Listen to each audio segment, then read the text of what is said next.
If you're like me, I used to think that midlife and having addiction was a sign of failure. What if the second half of life is really your greatest advantage? Because by now you've lived enough. You've seen through the illusions and you know what truly matters. What if this was actually preparation? What if we could use this to really inform a completely different way of dealing with addiction that actually led you into the best part of your life? Because that's what this video is about.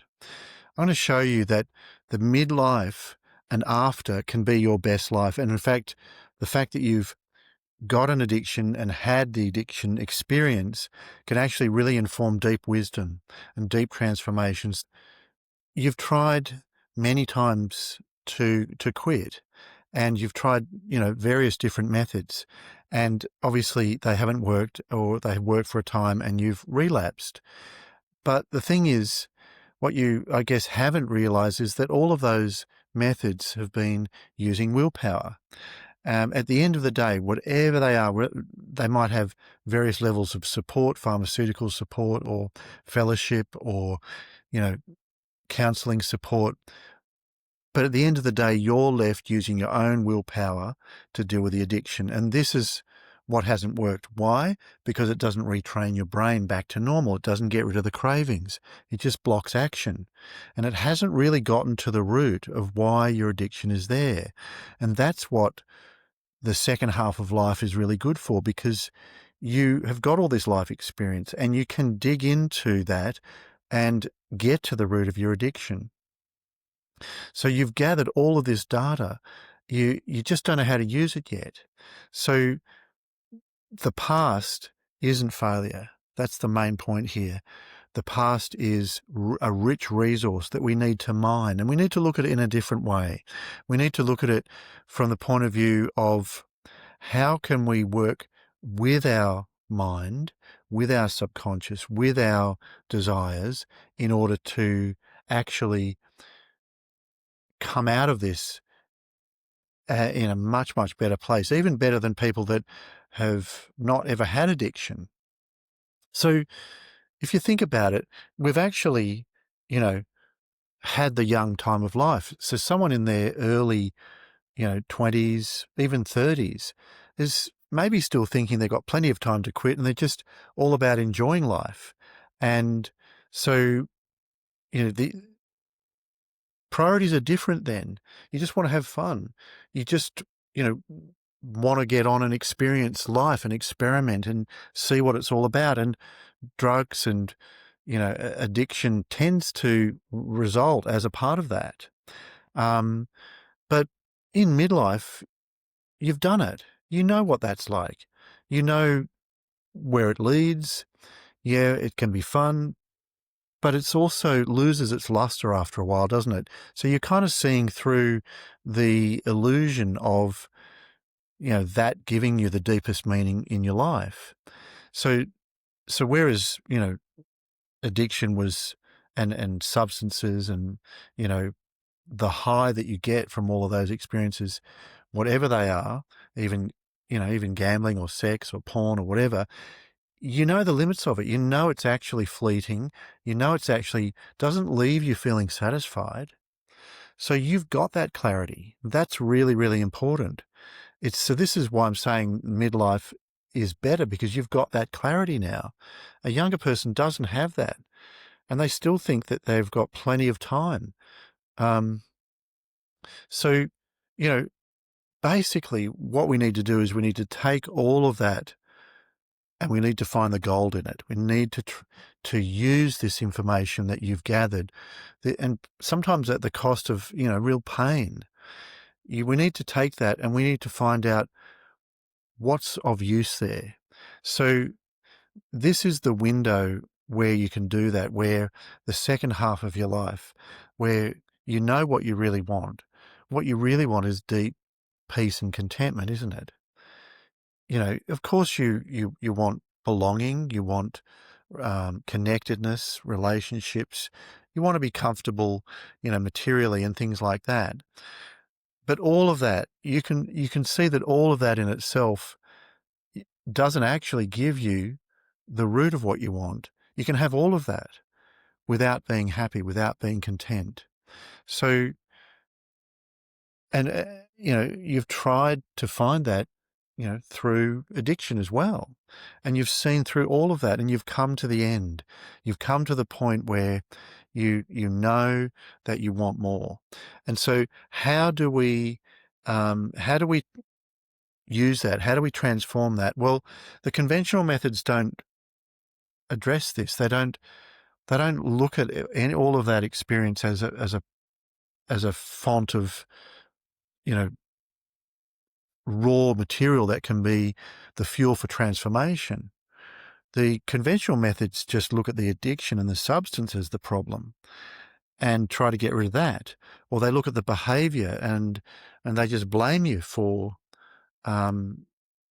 seemingly making bad choices. They're not looking deeper at what are the underlying forces that are resulting in this continued addiction. It's not just about the substance, because if it was just about the substance, then as soon as the substance was out of your body for, let's say, a couple of weeks, or even a month, surely if it was all about the substance, you would never relapse.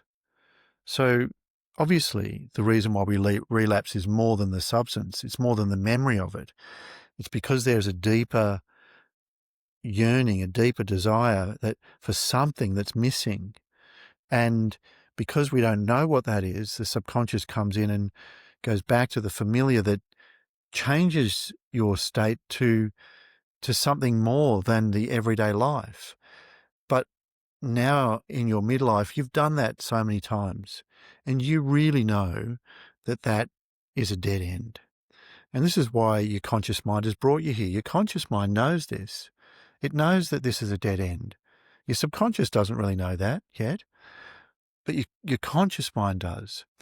But deeper in, there's this kind of intuition that there's more to life, more meaning, more satisfaction, more purpose. And strangely enough, I think in my experience that people who are attracted to addiction are the truth seekers, are the ones that have this intuition about more and who are maybe more adventurous in trying to find that and take more risks. So all of this we can bring to bear. And now knowing that willpower, which is the conventional tool, really is not going to help you end the addiction. And I'll just say it again, it's because it doesn't take away cravings. And where there's cravings, there's risk of relapse. So if we look at this from a different perspective, from a deeper transformational perspective, where we are really wanting to plumb the depths of this deeper meaning of life that we kind of suspect is there, then this is a direction that I can really bear fruit. And this is the direction that really can use all of the the wealth of experience that has been hard won through pain and suffering and joy and elation and peak experiences. We can gather all of that and we can use that in our quest for the deep truth of our life. Now, in order to do that, it does mean that we need to step outside of what we know. And, if this was obvious, then everyone would have already done it. There's actually an old Taoist saying that if the truth was just so obvious, everyone's brother or sister would have told them what that is. So while it's hidden, it's only hidden because we don't know where to look. So in the last 40 years of my life, this has been my quest, my, in a sense, pretty much sole occupation. Everything I've done has been around uncovering this deeper understanding of life. And thankfully, I've been able to crystallize that in a method that step by step can help someone, particularly people with addiction, to really experience a deeper state within themselves. And this is what's possible, because it's this deeper state, once you experience that, that you realize, wow, this is what I was really looking for. It's not on the outside. It's not dependent on the outside. It's something that's always been within me. This is a deep knowing, a deep contentment, a deep peace. And it's something that we, like I said, we all have. And we just need to learn how to access it consistently. And when we learn how to access it consistently, the subconscious recognizes that that is a much, much better quality state of being than the addictive state. And it will literally drop the addiction. So with all of this experience that you have in midlife and beyond, and with all the understanding of what is satisfying and what is a dead end, you then have the motivation to apply yourself, to dig deeper. And then that gives you the determination, I suppose, and the strength to really sit with this transformation process, because inevitably unresolved emotions do bubble to the surface. And instead of pushing them away and rejecting them like we have in the past, or covering them over with addiction, the better thing to do is to allow the experience of those emotions to remain, and allow your conscious awareness to see more of what's there. And it's actually in that seeing, in that awareness, that quite magically and alchemically, that they transform, they resolve. Um, that's a bigger discussion, a longer process. But let's talk about how to access this deeper state. Well, what we do is we start with what's available to us. So we've got our experience from the past, but we've also got our, our faculties, and particularly awareness, that is always present in any experience. So this is where we can start. I mean, awareness is in a sense the pathway to this deeper state of being, and it is the pathway that allows any unresolved emotion, um, and any confusion to come to the surface. So part of what's necessary is learning to open our awareness to more of what's within us, what we can experience. And there is a fairly simple way of doing that, and that is, in summary, in one sentence, it's like those Chinese, um, you know, scrolls where they, on one page, every line is filled with meaning. Every line could be, a book.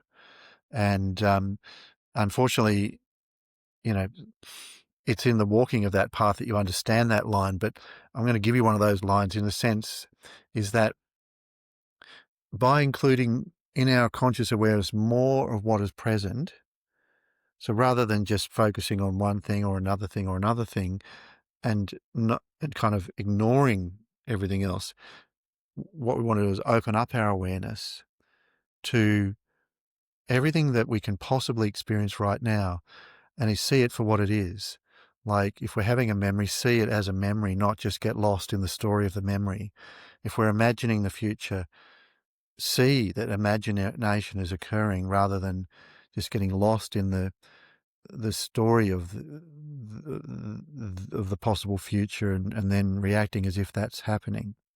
So seeing what's occurring as it is, including seeing awareness is present in all of that.